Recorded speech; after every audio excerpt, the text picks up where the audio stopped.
Hello, this is Yoni from Waves coming at you live again from NAMM 2013. I'm standing here with one of the greats of live engineering, FOH Dave Morgan. Dave, welcome to NAMM. How are you? I'm really good, Yoni. How about you? We're doing great. I just want to mention to our viewers here, some of the guys that you work with, legends of the industry, Paul Simon, Stevie Nicks, Steely Dan, and of course James Taylor, who I saw recently on the inauguration playing a beautiful fingerstyle. What's it like working with guys like that? It's the best. I mean, a front of house engineer can't ask for anything more as far as musical content goes. And of course, all these people hire the best musicians in the world to play with them. So it sure makes my job easy. Yeah, I can imagine. It's a lot of fun. I think a lot of our viewers know who you are from your column, FOH Online. I know that whenever we post your articles on social media, people love it. They're some of the most popular posts that we've ever done, is all the things, the articles that you write about. So I wanted to take a second and ask you, in the last year leading up to NAMM, what have you been using from Waves? Is there anything in particular that you've been getting into that you want to tell our viewers about? Well, I've been using the Aphex on vocals a lot more, as far as especially on female background vocals to pull them out. In a vocal blend, quite often a male vocal will dominate female vocals. So just to get a little extra articulation, a little extra sparkle, and just to push them in the front just a little bit more. I've been really happy with the Aural Exciter emulation. I mean, to have something that sounds so much like the original tube model that I saw when I would go visit Greg Ladani in his studio, you know, back in the 70s. Or go down and see Val Garay at Record One, and to actually have the plug-in sound so close to the black box that changed everything in the 70s. It's a really exciting piece of equipment. I'm enjoying that. I'm really enjoying HEQ as well. I mean, as far as a very warm and musical sounding piece of gear, and that works really well on singers too. I first started using that on Joe Walsh, and I've been translating that onto other artists that I've been working with, and it's been working out extremely well. Wow, that's great to hear. Of course, we worked with Val Garay in the development of the Aphex plugins, so it's really cool to hear how you worked with him with the original box back in the 70s. So I wanted to ask you, you were also telling me that you've been using the NLS a lot lately in your work? Well, I just got a chance to demo for myself the Nonlinear Summing plugin.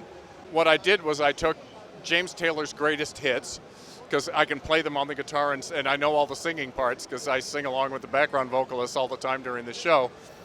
Right straight off my iPad, I ran James Taylor's greatest hits. I put an NLS plugin on the input, the stereo input on the iPad. I plugged a vocal mic into and put an NLS on the vocal mic. Then I created a stereo group of the vocal effects and put an NLS across that stereo group. The first thing I noticed was that everything that was mono, bass guitar, kick drum, lead vocal, all of a sudden had a bigger presence in the mix. It took up a larger space. Now I auditioned the three modes, and I was partial to spike. I was always an SSL guy anyway, so I really wanted to listen to the spike. So it's a familiar sound, right? Yeah, that you know it. You know, it's a beautiful.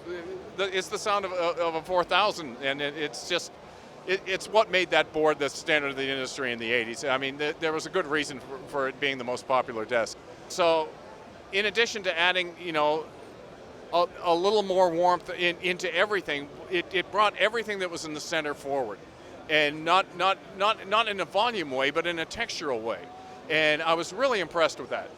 Then I started playing around with the plug-in on my vocal, and I felt the same way. If I would switch it out and I were singing along with the tracks, if I were singing background parts with James, as soon as I switched it in, it became more integrated into what I was doing.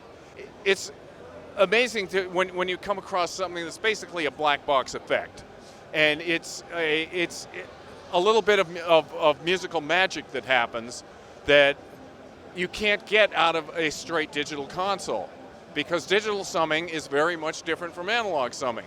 And this emulation of analog summing is going to change people's mixing.